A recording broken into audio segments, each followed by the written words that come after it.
On behalf of Crossroads Cultural Center, I want to extend sincere thanks to our co-sponsor, the American Bible Society, which has been very generous with us. Before starting, let me provide some background biographical information about our two distinguished speakers.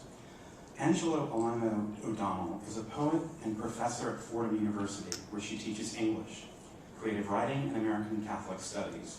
She also serves as Associate Director of the Curran Center for American Catholic Studies. Her most recent book, Saint Sinatra and Other Poems, was published in May of 2011. Previous books include Moving House and two chapbooks, Mine and Waiting for Ecstasy. Her poems have appeared in many journals, including America, Christian Century, Comstock Poetry Review, Concho River Review, and First Things.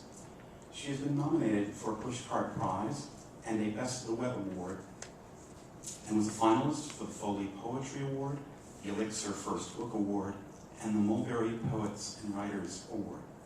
In addition to writing poems, O'Donnell writes essays that engage literature and art in the context of the Catholic intellectual tradition.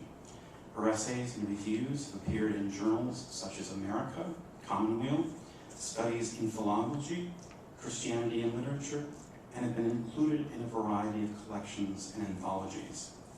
O'Donnell lives with her husband in Bronxville, New York, and in some proximity to her three college-age sons. Connie Pilsner completed her BA in English Literature at New York University and her MA in English Literature at Queens College, with a master's thesis on the incarnational poetry and poetics of Gerard Manley Hopkins. She currently teaches literature at Cardinal Spellman High School in the Bronx, where she continues to share her passion for literature, writing, and learning.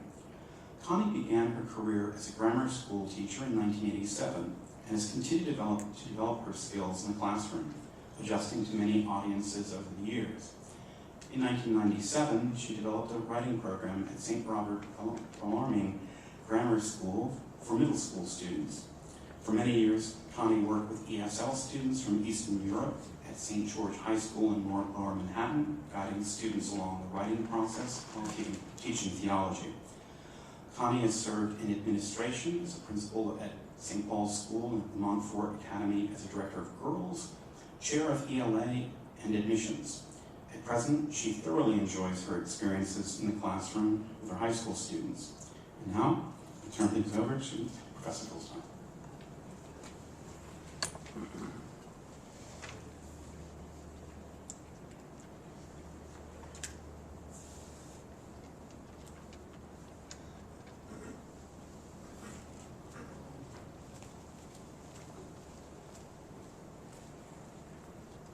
Good evening. I'm going to introduce the life of Gerard Manley Hopkins and precede the presentation that Professor O'Donnell will give us on his poetry. Gerard Manley Hopkins reflects his training in the visual arts, Oxford training in the classics, and Ignatian or Jesuit spirituality in his poetry. He brings his ability to convey vivid visual images through precise yet natural language, rich with historical and literary references, to communicate the innate beauty of all creation. Hopkins gazes meditatively on reality. We'll take a moment just to look at a few of his illustrations. Gerard Manley Hopkins was born on July 28, 1844 at Stratford, Essex. He's the eldest of 8 children. He grew up in a Victorian home, vibrant with artistic endeavors in both work and leisure. In a word, the Hopkins family lived their art. Gerard's father, Manley Hopkins, was a marine adjuster and ambassador for Hawaii in London. He also found time to sketch, compose songs, and a year before Gerard was born, he published a book of his own poetry. Manley inspired his son in many ways. One was with a fascination with ships and the sea. Gerard inherited from his father this fascination as evidenced in his greatest work, The Wreck of the Deutschland, as well as in The Loss of the Eurydice. Gerard also inherited from his father, Manley, a great love for words and wit. Manley weaved irony, satire, and clever puns into his 3 manuals on insurance, digressing with humor on, quote, emu eggs, dice, bubbles, soap suds, water spouts, horse races, and word roots. Gerard's personality and poetry also reflect this playfulness. Feeney, a Jesuit Hopkins scholar, actually wrote a book called The Playfulness of Gerard Manley Hopkins, in which he speaks about Hopkins' quote, whimsy, wit, puns, humor, comedy, parody, exaggeration, jokes, and even silliness. Gerard's mother, Catherine Smith Hopkins, studied Italian and German. She was fond of music, encouraged all of her children to follow the arts. The Hopkins family was also very pious. Manley and Catherine inspired Gerard to read the Bible on a daily basis, and Gerard and his sister Millicent both went into religious life. The other siblings developed careers in music, art, illustration, and one brother even became a Chinese linguist. Hopkins' early artistic background becomes highly relevant as we trace through his life. He was tutored at home up until the age of 10 in sketching, painting, and music. And he also, as we see later, was inspired to develop a keen interest in John Ruskin and the Pre-Raphaelites. His skillful draftsmanship eventually supported his later work as a poet. He was very accurate, sometimes to an obscure complexity, and in detail with blinding imagery. The family experienced some of the sorrowful moments of the age of industrialization, and in reaction to this, they took themselves out of the dirty, soot-filled city and moved to Oak Hill, Hampstead, near the well-known spacious Hampstead Park, where Londoners would take a walk and try to catch some fresh air, kind of like we do in Central Park. Here we have some photos of Hopkins from the year 1862 to the year actually before he dies. He was born in 1844, so we can see this first photo was when he was a young man, college age. When he was a young student at Sir St. Robert Conley's Grammar School, one of the leading grammar schools rather, for boys, he won a school poetry prize in 1860 for a poem called The Escorial, which you can presently find in his public works. He was inspired by this magnificent building. As you can see, his appreciation of architecture and drawing is very much weaved and embedded into his love of vivid description that we see in his poetry. He won this prize when he was 16 years old, and the poem is incredible in showing his technical ability and also his understanding of historical content, as this poem tells about the reign of Philip II. During this time, he also wrote A Vision of the Mermaids, published his first poem, Winter with the Gulf Stream, in Once a Week, and won a classical exhibition, which is basically a scholarship to Balliol College at University of Oxford. All of these accomplishments took place pretty much between the age of 16 to 17. At Balliol College at Oxford, from 1863 to 1867, he begins his early diaries. He meets noteworthy persons such as Benjamin Jowett, T.H. Green, and Walter Pater, all of his tutors who required careful analysis and precise expression from him. Here we see Hampstead Heath. This is the park near where his family moved when he was in grammar school and going into high school. And here we have a picture of Balliol College on Broad Street and a couple of photos of people who were very important to him, such as his tutors, Jowett, Pater, and of course Cardinal John Henry Newman, who converted from Anglicanism to Catholicism and was later to direct Gerard as he converted from Anglican Church to the Catholic Church. During his time at Balliol, his studies were very dense, but he still imposed upon himself extracurricular reading. He was also very involved in church politics, spurred by the Oxford movement, which was an Anglo-Catholic movement, also known as the Tractarians. He was very devout during this time, and he would go to confession regularly. He would make sacrifices, such as not talking too much or staying up too late. Finally, he made the radical decision of becoming Catholic, which was protested by his parents. He was received into the church by Newman on October 1st, 1866, and eventually his parents accepted him back, providing he promised to never lead his siblings to the Catholic Church. He finally graduated in 1867, and Bridges, his friend and also editor, there he is, Robert Bridges, great friend that he met at Balliol, who was later to become the man who will publish his poems, recalls that Gerard studied every single book he needed to for his exams in addition to all the extracurricular studies, and he studied with great detail. He graduated with first honors, a greats degree in classical literature, history, philosophy, the Gospels, and logic.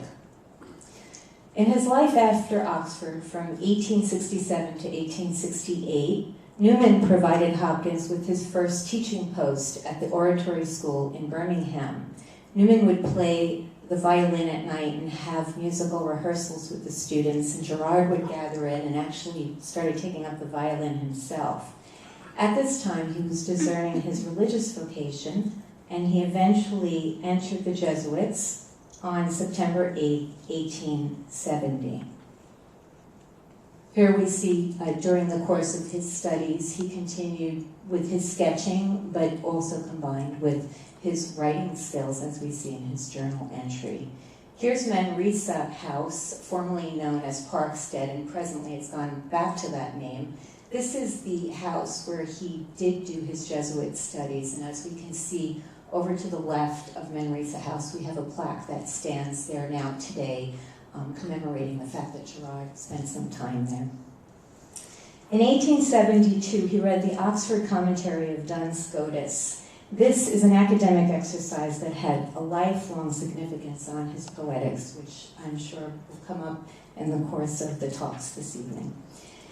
In September of 1873, he taught rhetoric at Roehampton. In 1874, he returned to Manresa House to teach classics and began his 3 years of theological study at St. Beunos in North Wales.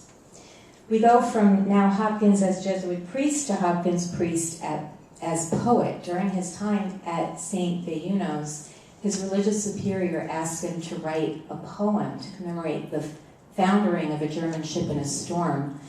I forgot to mention the detail. When he entered the Jesuits, he took all of his poetry and he burnt it because he felt that he was going to start a new life and he wanted to let go of the past. Well, this sacrifice was rewarded, as we see, when his superior asked him to write this poem. It turned out to be a lengthy poem called The Wreck of the Deutschland, based on a maritime disaster, and today stands as one of his most famous works. 157 people died, including 5 Franciscan nuns who had been leaving Germany due to harsh anti-Catholic laws in this wreck. Gerard wrote to his mother that this wreck had a greater impression on him than any other wreck. And of course, as the son of a marine adjuster, he was very familiar with wrecks. In his poetry, we see the integration of the visual and the literary. We also learn in his journals the developing poetics in which he creates neologisms such as instress and inscape, which is later supported by reading the philosophy of Scotus. This has left an indelible mark on him, especially Scotus's ideas on hechetas, or thisness, which relates very much to his poetics of inscape and instress. In short, Hopkins was very concerned with representing reality in a very vibrant way, in a way in which every moment counts, every image counts, and everything has a very intense and deep meaning. I'm now going to quickly go over the timeline of Hopkins' adult poetry and professional employments. In 1877, he wrote 10 poems, some of which we'll hear tonight, such as God's Grandeur, As Kingfishers Catch Fire, The Wind Over Pied Beauty, and many others. In 1877, prior to his priestly ordination, these 10 poems were written between the months of, I believe it was September and following, I think the 3 months following September. In 1878, Hopkins moves to Stonyhurst, where he prepares students for the University of London examinations. He then takes on numerous jobs here and there as a curate, as a preacher in various churches throughout London, such as St. Aloysius' Church in Oxford. He composes various poems during this time, such as The Loss of the Eurydice and the Me Magnificat. He continues in 1879 from February to October to write 9 complete poems, including Duns Scotus Oxford, The Candle Indoors, The Handsome Heart, and The Bugler's First Communion. He also begins composing music around this time.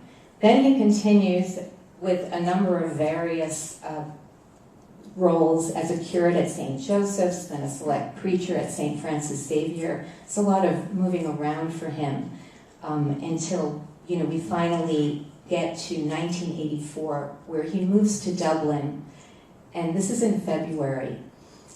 As he moves there, and as a fellow of the Royal University in Classics and professor of Greek, he begins probably the most thrilling part of his life.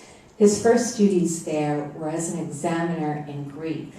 During these years, he had many students. He worked in a very cold building with poor plumbing and general need of repair. He had the task of grading 6 examinations with hundreds of students for each exam in the year. This, combined with his extremely conscientious grading methods, the poor living conditions, and general political unrest in Ireland, caused Gerard to suffer much physically. He bore so many burdens in these last years. In a letter to his mother, he wrote, quote, "I labor for what is worth little," end quote. As a scholar, he was not even publishing academic articles or books, though he did continue to write poetry. In 1985, he may have written most of the poems called the Sonnets of Desolation, which mark a dry spiritual passage in his life. Despite the sufferings he endured from 1884 to 1889, his last words as he lay dying of typhoid fever on June 8th of 1889 were, "I am so happy, so happy." The born and bred English Gerard Manley Hopkins was buried in Glasnevin Cemetery among the Irish Jesuits. In 1918, the poems of Gerard Manley Hopkins were published finally by his lifetime friend and editor, Robert Bridges. I'll just take a look. I have a couple of pictures here. Here's St. Beunos in North Wales. And here is the Glasnevin Cemetery site, which I know that Professor O'Donnell has shared with me. She has visited and she told me some beautiful stories about making a pilgrimage there and finding many, many others who have made the trip to visit Gerard Manley Hopkins' grave. And on that note, I end the biography, and I gladly welcome Professor O'Donnell to come up and to tell us a little bit about his poetry.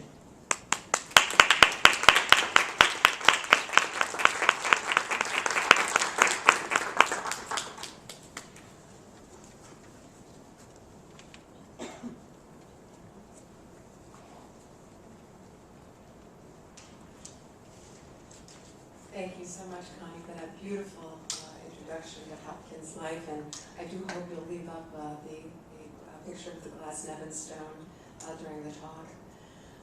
Good evening, ladies and gentlemen. It's my distinct pleasure and privilege to be with you this evening to talk about a poet who has been dear to my heart for a little over a quarter of a century now.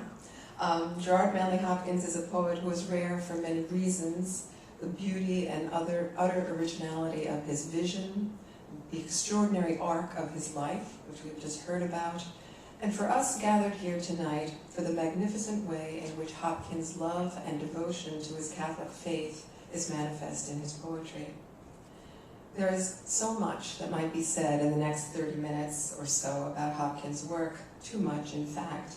His poetry has been so much admired, closely studied, carefully analyzed since its publication in 1918, nearly 100 years ago. And I would be foolish to attempt to summarize the accumulated wisdom of so many brilliant critics, biographers, and commentators. And since I do try to avoid being foolish whenever possible, I've decided to take a different tack this evening.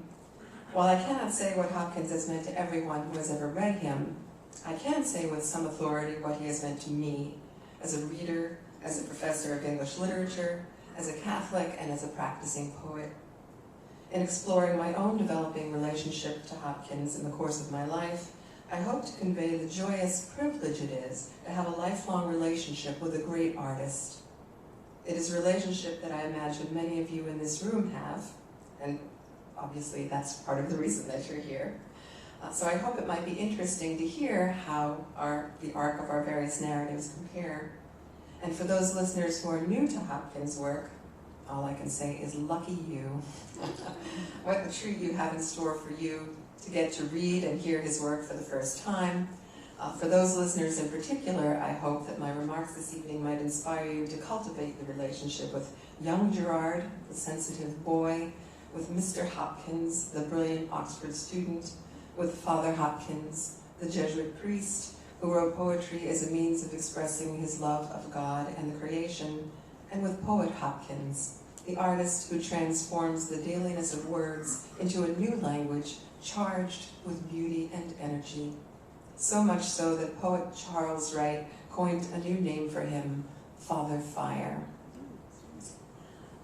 There is a handout, by the way, that I gave out, and I may make reference to it every now and then, so if you don't have a copy, you might look on with your neighbor, as we say in school. I first encountered Hopkins' poems when I was an undergraduate English major in a modern poetry class.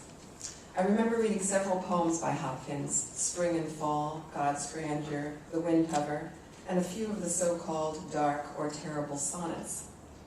I did not understand any of them. They were challenging, difficult poems, and I was only 18. Hopkins put words together in ways I had never seen before. He orchestrated sounds to create music I had never heard before, and he made language behave in ways that were rich and strange. Here was a poet when he could not find the word he wanted in English, or in Latin, or Greek, or Welsh for that matter.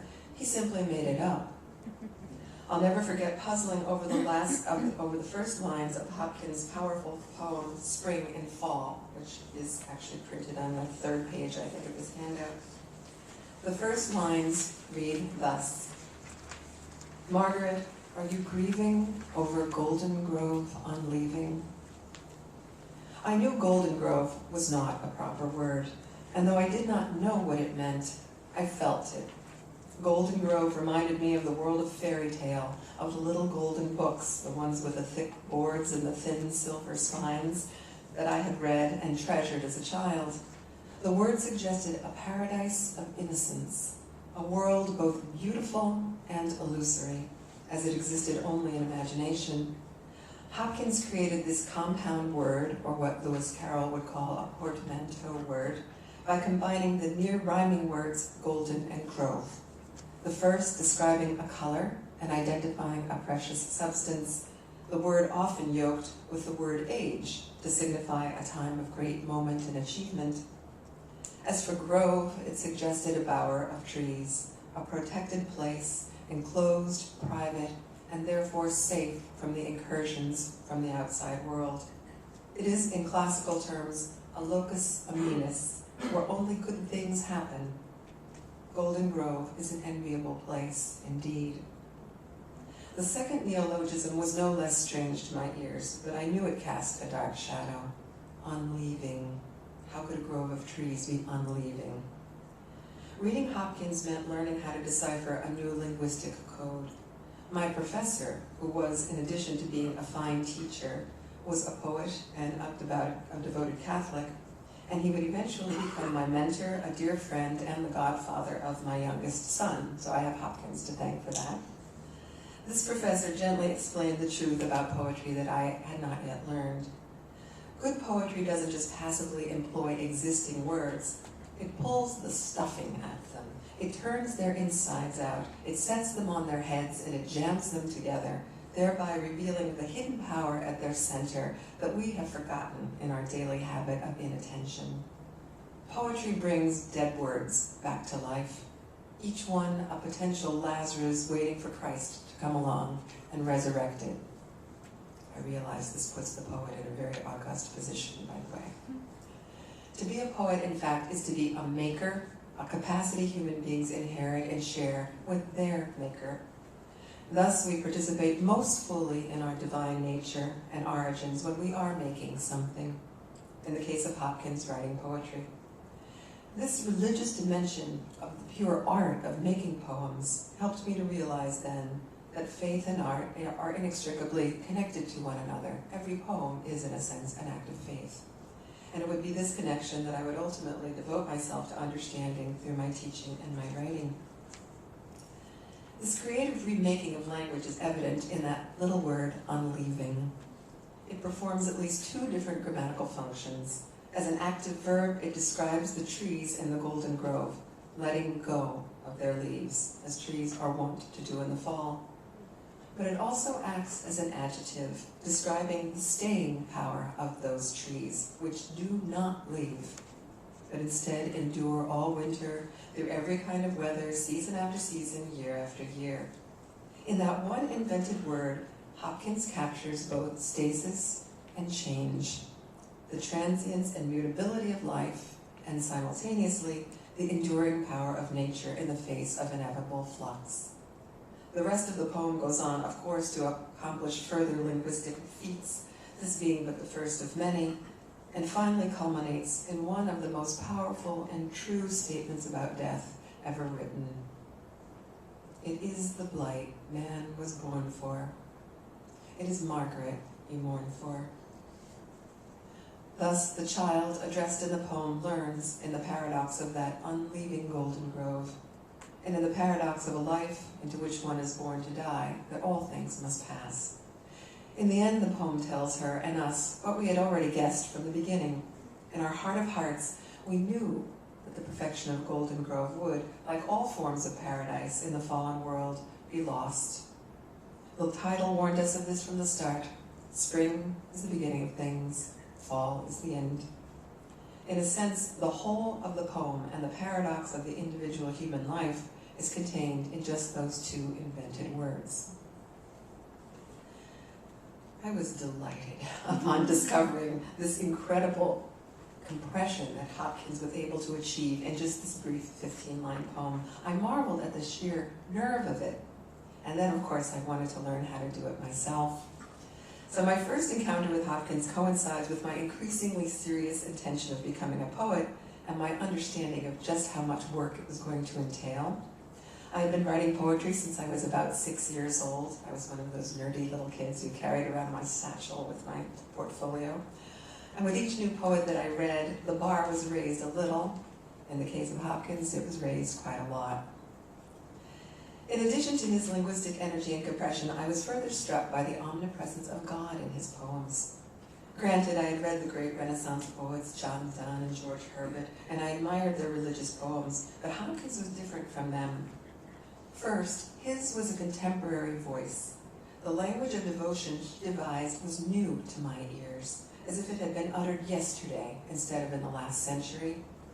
Hopkins was a modern, well ahead of his time in terms of style, but still writing in this traditional vein of devotional poetry. Here was a poet who had the temerity to write religious verse after the supposed disappearance of God, occasioned by the Enlightenment and the scientific discoveries of the 19th century that forever changed the human relationship to faith. In addition to this, Hopkins was a Catholic. This was something new. Prior to this, in my experience of the great canon of English and American literature, poetry seemed to be the pursuit of Protestants, either devout or lapsed, or of atheists and agnostics who were actively trying to sever the ancient relationship between poetry and religion. Hopkins demonstrated clearly that not only Catholics could write poetry, but they could use it to celebrate, to explore, and even question their faith. In addition, Hopkins was a priest as well as a poet, a combination of two powerful vocations, As such, I saw him as a religious and an aesthetic authority whose devotion to his own poetry somehow stamped his imprimatur on mine. My next significant encounter with Hopkins occurred 10 years later after 3 more years of college and 7 years of graduate study in English. I had recently arrived at Loyola College in Maryland, now it's Loyola University, having taken a job in the English department. After a lifetime of education at secular schools, as rich as that experience was, I was very excited to find myself teaching at a Jesuit Catholic institution. Here, as a Catholic professor teaching majority Catholic students, I could feel free to explore the faith-art nexus that I so admired in the writers that I loved. As fate would have it, the year of my arrival, Loyola was sponsoring a conference on Hopkins' work. The papers and presentations were all engaging, but the one that altered my understanding of Hopkins forever was offered by a Jesuit priest, Father James Devereux. The substance of his lecture was the relationship between the spiritual exercises of St. Ignatius and the poetry of Hopkins. Now, I was new to Jesuit education. I was 27 years old. I knew very little about the founder of the order and nothing at all about the exercises. So all of this was new to me, and all of it was about to change. Father Devereux's lecture opened up what was, for me, a whole new context for the experience that Hopkins was dramatizing in his poems, and offered a language that one could use to describe his brave forays into the agonies and the ecstasies of the human heart. This connection between Hopkins' faith, his poetry, and his Jesuit formation would become for me an invitation into a new kind of prayer and spirituality, a new way of conceiving my own work as a poet, and a fuller understanding of Hopkins' Catholic and Ignatian imagination. Since that time, connections between the spiritual exercises and Hopkins' poems have been demonstrated by many critics and biographers, and I have been the beneficiary of that rich bibliography. And this evening I'd like to do a little bit more of a focused account of some of the rich ways in which Hopkins' view of the world, the self, and the relationship to the creation and to God are grounded in this Ignatian spirituality. In addition, the exercises provided Hopkins with a technique that was consonant with the imaginative work of conceiving and making poems, enabling him to blur the distinction between poetry and prayer on a regular basis, so much so that they are sometimes indistinguishable. Taking his cue from his spiritual master, St. Ignatius, Hopkins recognizes and celebrates the presence of God in all things. We human beings live in a landscape of grace, a world that may be fallen and fractured by sin, but it is ultimately redeemed. In his letters, his journals, and his poems, Hopkins discovers and asserts that grace builds on nature. Every aspect of the creation bears the imprint of the Creator, expresses God's singular energy and sheer delight in the fact of existence. The most seemingly ordinary creatures and sub-objects give off sparks and take fire, says Hopkins in his journals, revealing the unique essence or the inscape of the thing, its thisness, its aegitas. The term inscape was coined by Hopkins as early as 1868, around the time when he entered the Society of Jesus, and is used frequently in his journals to describe this miraculous essence of each object and every self. Inscape expresses the crucial features that form or express the inmost reality of a person or of a thing. We all have an inscape. In 1872, Hopkins' intuitive sense of the reality of inscape was further confirmed when he discovered the writings of Duns Scotus, the medieval Franciscan scholastic, whose work he was reading as part of his theology curriculum.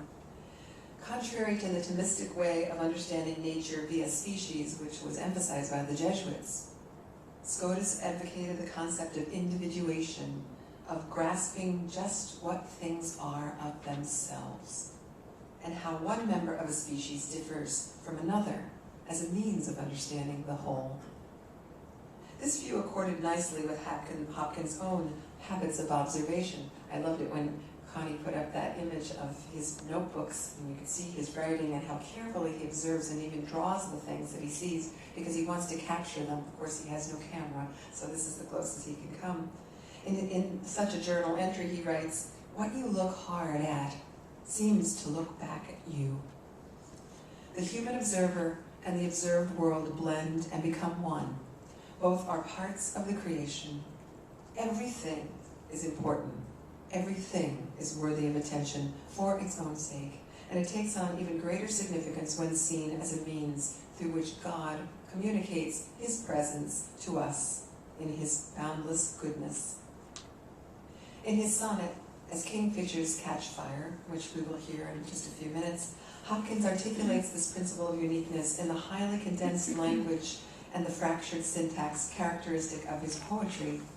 He says, each mortal thing does one thing and the same, deals out that being indoors each one dwells. Selves goes itself, myself it speaks and spells, crying, what I do is me, for that I came. The physical world is informed and animated by the divine principle of self-emptying love, and nowhere is this more evident, the poem goes on to proclaim, than in human beings. And he goes on, for Christ plays in 10,000 places, lovely in limbs and in eyes not his, to the Father through the features of men's faces. Hopkins' perception and understanding of the world as expressed in his poems is mediated by Christ and colored by the Incarnation, its history and its consequences. For him, the truth of the imagination is inseparable from the theological vision accorded him by his faith. In short, as a priest, as a poet, as a human being, he sees the world Catholically, to coin a phrase in the spirit of Hopkins. And it is St. Ignatius who helps him to discover that vision and to write the way he does. I'd like to look at some of those concrete ways in which we see the influence of the exercises working in Hopkins' poetry. There is a page that you can look at if you'd like, near to the end, Hopkins and the Spiritual Exercises of St. Ignatius, where I've provided a very quick little précis of each of the weeks of the exercises. I won't go through them with you, but you can have them available to you. The directives of each of the 4 weeks of the month-long Ignatian retreat are there on the page, and all of these manifest themselves in Hopkins' poems. Even a cursory familiarity with the spiritual exercises reveals the fact that St. Ignatius put great faith in the imagination as a means of access to God. Most people, the church included, during the time that Ignatius lived, distrusted the imagination very much. In fact, Ignatius was taken before the Inquisition several times because they were so worried about what it was he was saying. In his directives, he insists that the person participating in the spiritual exercise engage in what he refers to as the composition of place and the application of the senses, in order to place oneself in a particular scene or a moment from the Bible. This is especially pertinent during the meditations of week 2 of the 30-day retreat that constitutes the exercises. The participant is expected to evoke the reality of being present at key events in the life of Christ, from the Annunciation through to the resurrection, by imagining the tastes, sights, smells, sounds, and tactile sensations as fully as possible, and by describing them in some detail. This, of course, is exactly what poets do, though the range of experience they imaginatively enter into go beyond biblical events to embrace ordinary, contemporary, secular ones as well. Through the power of sympathetic imagination, poets bear witness to the joys and sufferings of others, as well as their own, and convey the experience as sensually as possible that the reader might enter into them as well. In fact, the very secular poet Ted Hughes once referred to the spiritual exercises as gymnastics for the imagination, which I love. It's a fabulous phrase. Ignatian technique affirms and complements Hopkins' imaginative temperament as prayer becomes the bridge to poetry. Another element of the exercises that shapes Hopkins' work concerns the practice St. Ignatius refers to as the discernment of spirits. Ignatius describes the 2 spiritual poles between which human beings move in the course of our journey toward eternity. At times we feel God's presence and proximity. We are confident of the rightness of our actions and our way of life, and we are in a state of joy. This is consolation. However, at times we feel that we are walking in darkness. We are uncertain of the value of our work, of our presence in the lives of others, and of our relationship with God. In fact, it feels as if God is distant and detached, and the grim question might arise as to whether God exists at all. Such bouts of spiritual dryness or dark nights of the soul are suffered by sinners and saints alike. It is a desert of desolation which can lead, if unremedied, to despair. These two spiritual extremes are evident throughout Hopkins' poems. When I was new to Hopkins as an undergraduate, it seemed remarkable to me that the same person who would feel such unalloyed joy at the sight of a bird in flight, he says, "My heart in hiding stirred for a bird in the windhover," is the same person who could experience the crushing sorrow of a poem like "No Worse, There Is None," and the other dark sonnets that Hopkins wrote at the end of his life. He moves between these two poles and conveys these states with a precision and an intensity that is still unmatched by any poet I know. Ignatius' spiritual exercises taught Hopkins to be attentive to detail, week 1, to immerse himself in sensory experience, whether pleasant or painful, week 2, and drove him to try to find and to make language to approximate and carry the intensity of the experience. The result is the wonderful, terrible beauty born in a Hopkins poem, a unique manifestation of the Ignatian imagination. This brings us to 2 poems I'd like for us to consider, poems of consolation and desolation that are on the second page of your handout. And by the way, please forgive me for the typo on the bottom of "Thou art indeed just, Lord." My spelling auto-checks. That last line should be "Mine, O thou, Lord of life," not "O thou, Lord of life." The first poem was written in 1877, during the period when Hopkins was living at St. Lino's in Wales. That beautiful picture that Connie put up of the green sward and the mountains. These 3 years marked, in many ways, the happiest phase of his formation, as he had fallen in love with the Welsh countryside, along with its language and people. The poem embodies the joy he felt at the discovery of this brave new world and the pleasure he took in following his twin vocations as priest and poet. The second poem, "Thou art indeed just, Lord," was written in February of 1889, just 4 months before his death at the age of 44, during the most difficult time of Hopkins' life, his 5-year involuntary exile in Dublin, an Englishman among the Irish, during the time of fervent agitation for home rule and fierce anti-British sentiment, trapped in an onerous position he was not particularly well suited for, overworked to the point of exhaustion, and separated from his friends and family, Hopkins felt at times that God had all but abandoned him. The poems are so different in spirit, tone, and vision, they seem to have been written by 2 different people, and in a sense, they were. God's grandeur. The world is charged with the grandeur of God. It will flame out like shining from shook foil. It gathers to a greatness like the ooze of oil crushed.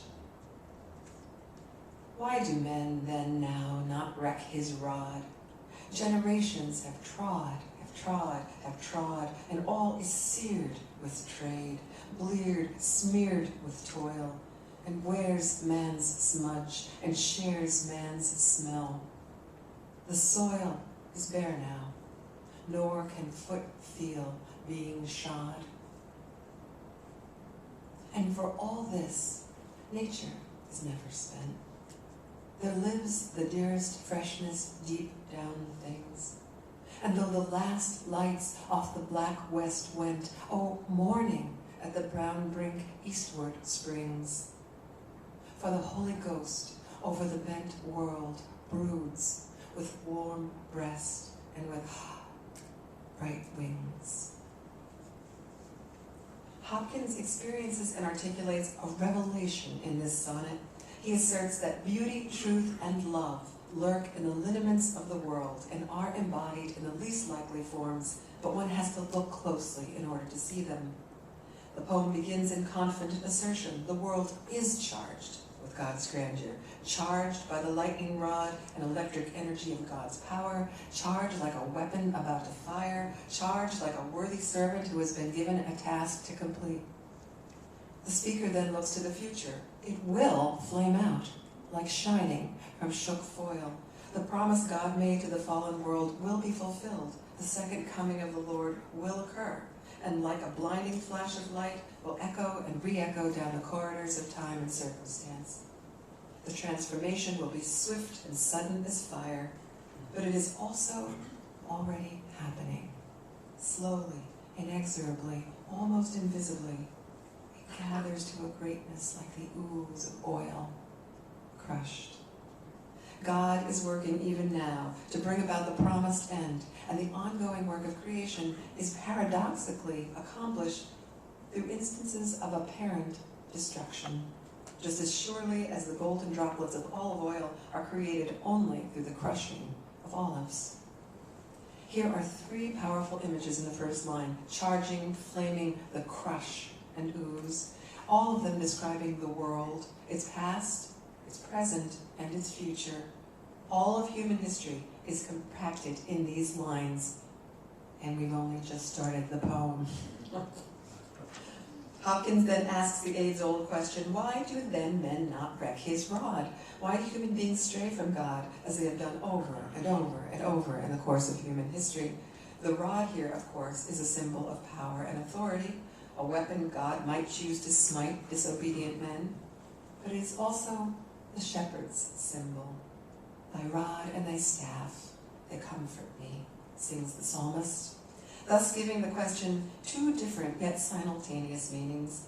Why do men not subject themselves to God's authority, and why do men not accept God's love? Thus, the two, after all, are one and the same, the poet implies. The next quatrain of the sonnet is a grim depiction of the diminished world that we have created. The ugliness of the post-industrial landscape is emphasized through the repetition of our destructive actions. Generations have trod across God's green earth with little regard for the scars our treading creates. Through trade and the mindless mining of the earth's resources, with little attention to the damage we do, what was once lovely has been rendered ugly. The bleared, smeared, charred, scarred landscape is expressed and embodied even in the cacophonous music Hopkins creates in these lines. The earth, once urgent with life, is bare now, and so far are we from our beginnings as man and woman created for Eden, we cannot feel the ground beneath our shod feet. By the end of the sonnet's octave, we have nearly forgotten the promise with which the poem began, so insistent are these images of destruction and decay. And then something remarkable happens. Hopkins turns the whole situation and sonnet around with an assertion that seems not only irrational, but perhaps insane. And for all this, nature is never spent. The and here is a surprise. We expect but, right? A word would then introduce the contradiction between the destruction described and the redemption to come. And truthfully, he did have but in a previous incarnation, but then he changed it. The little word and, which is a seeming non sequitur, is a coordinating conjunction, asserting that even the desecrated world participates in God's grand plan. And for all this, nature is never spent. This is the doctrine of paradox, felix culpa, the fortunate fall, expressed in a single three-letter word. Having asserted the seeming absurdity, the speaker continues with his bravado. There lives the dearest freshness deep down things. Embedded in the exhausted earth is a healing spring of life and love, and the proof lies in the concluding lines. Even though we all know that darkness must fall, that the last lights inevitably go off the black west as the sun sets on one side of the world, we also know that in that same second, morning springs at the east's brown brink on the other side of the world. There is no such thing as darkness, for the light is always shining. It cannot be put out. Hopkins then offers one final piece of proof in the poem's fantastic closing. In the interim, while the world waits for the flaming of the fire and the grandeur of God to be manifest, it is being watched and carefully nurtured by the Holy Ghost, who is imaged as a mother bird with warm breast and with bright wings, and that is very nervy also. She's brooding over her nest. The music of these concluding lines sings in contrast to the ugliness of the sounds in the preceding lines in the octet. The B's of because, bent, breast, brood, bright rhyme. The W's of world, warm, with, wings, chime, creating the effect of a hymn to creation being sung. These lines sound like what they say.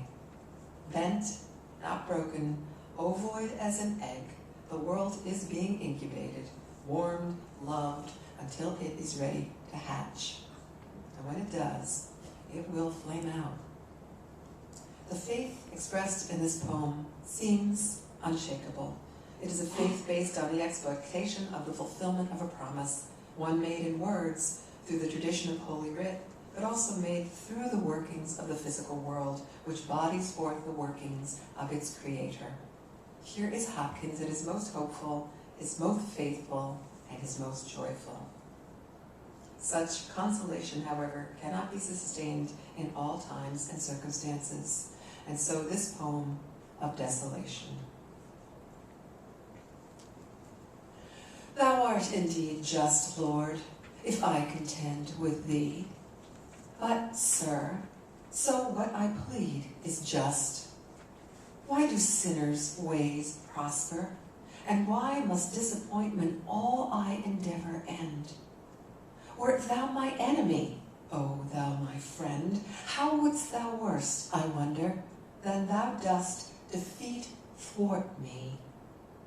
Oh, the sots and thralls of lust do in spare hours more thrive than I, that spend, sir, life upon thy cause.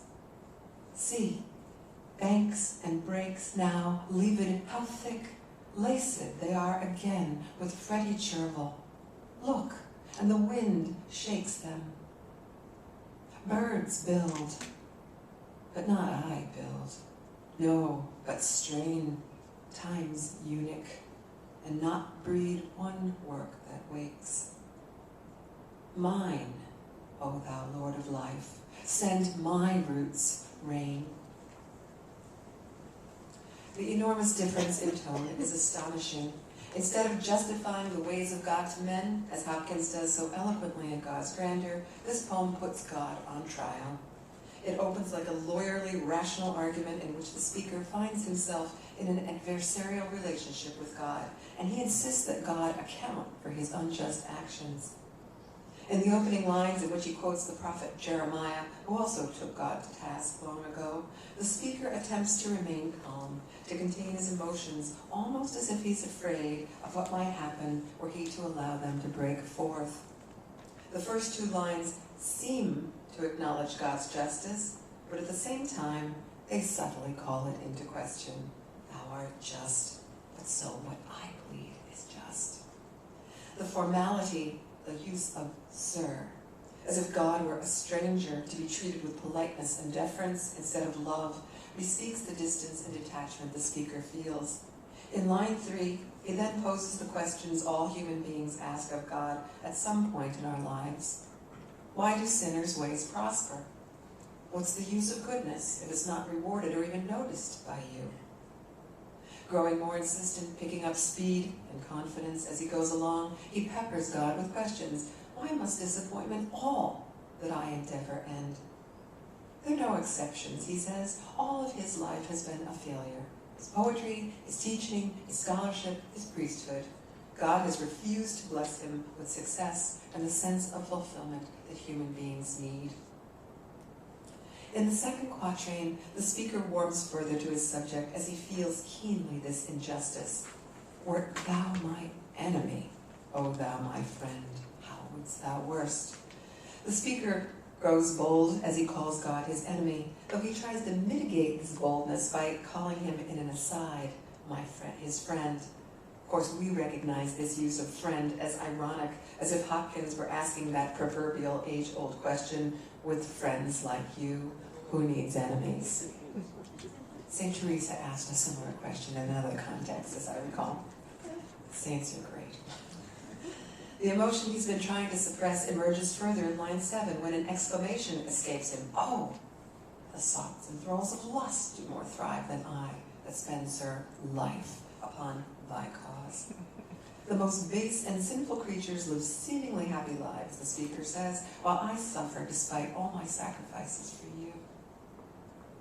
And while we understand, and while we feel compassion for his suffering, we hear the cacophony of his speech, his contempt for his fellow man, and the whining tone of a jealous child, like the resentful older brother of the prodigal son parable who wants the father's love all to himself.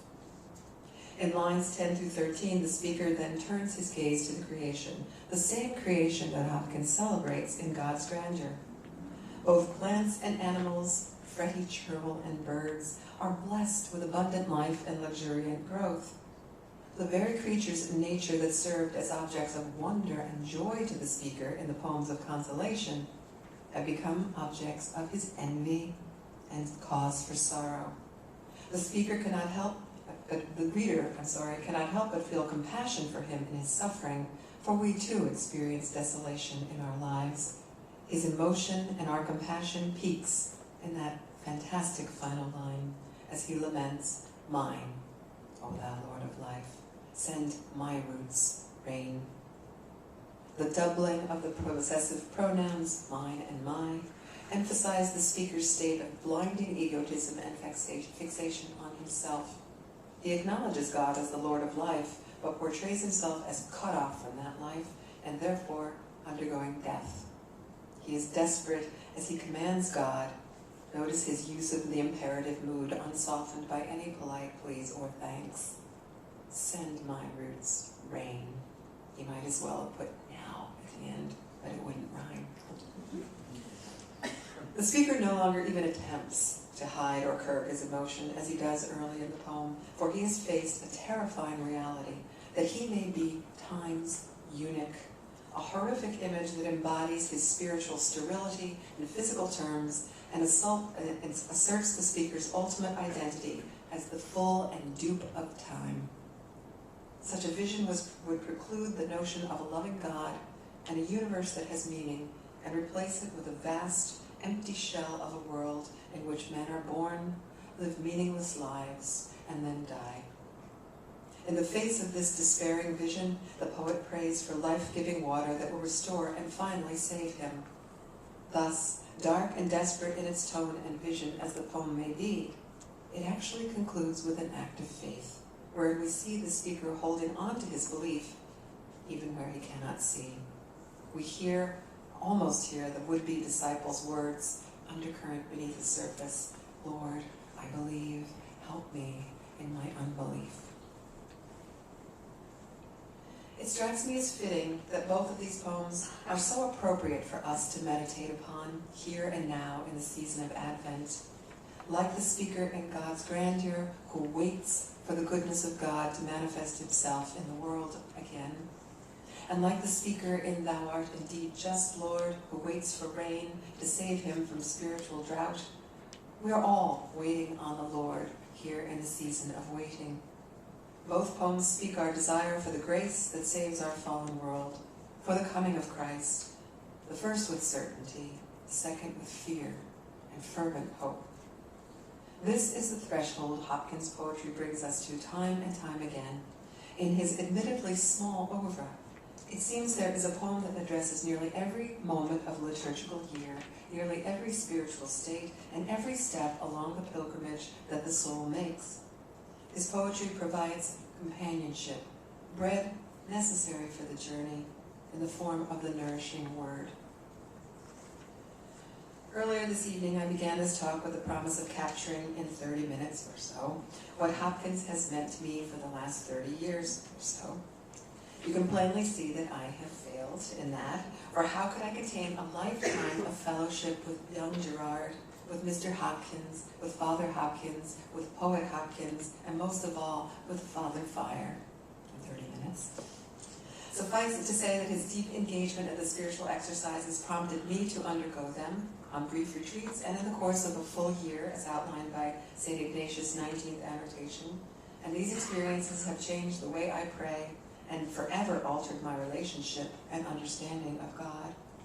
And they have also revealed to me the imaginative power of Ignatian spirituality as a means of encountering the creation and my fellow human beings.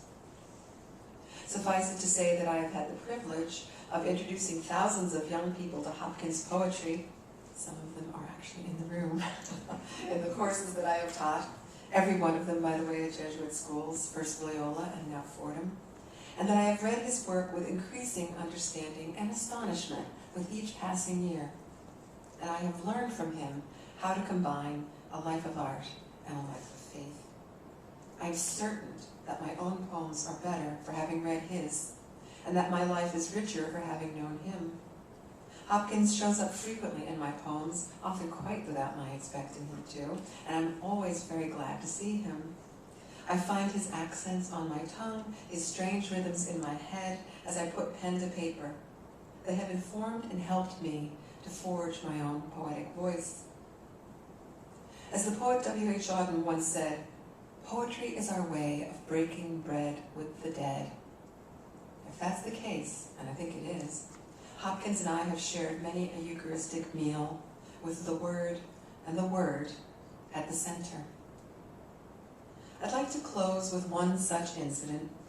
A few years ago, my husband and I, who also loves Hopkins, by the way, found ourselves standing before the altar in the basement of University College, Dublin, where Hopkins used to celebrate Mass. We were awed by what we took to be his lingering presence in the place where he had spent the last years, days, and hours of his life. It was a damp day. It always is in Ireland. And we walked outside onto St. Stephen's Green, and we knew that the logical conclusion to our pilgrimage was to follow him to the end, to drive north to his grave in Glasnevin Cemetery just outside the city limits. We did so, and after some trouble found his grave. I did not know he was buried in a collective grave along with 100 of his fellow Jesuits, in keeping with the custom of the time. We said a prayer and left on the pedestal of that large, weathered cross, complete with the image of a carved Christ crucified, a small gift, a bird feather that I found and that I like to believe once belonged to a windhover. The next day, that gift was returned in the form of this poem, the product of another shared meal with my poet, father, brother, friend, and I'll read it now in closing, and it's on the last page of your handout.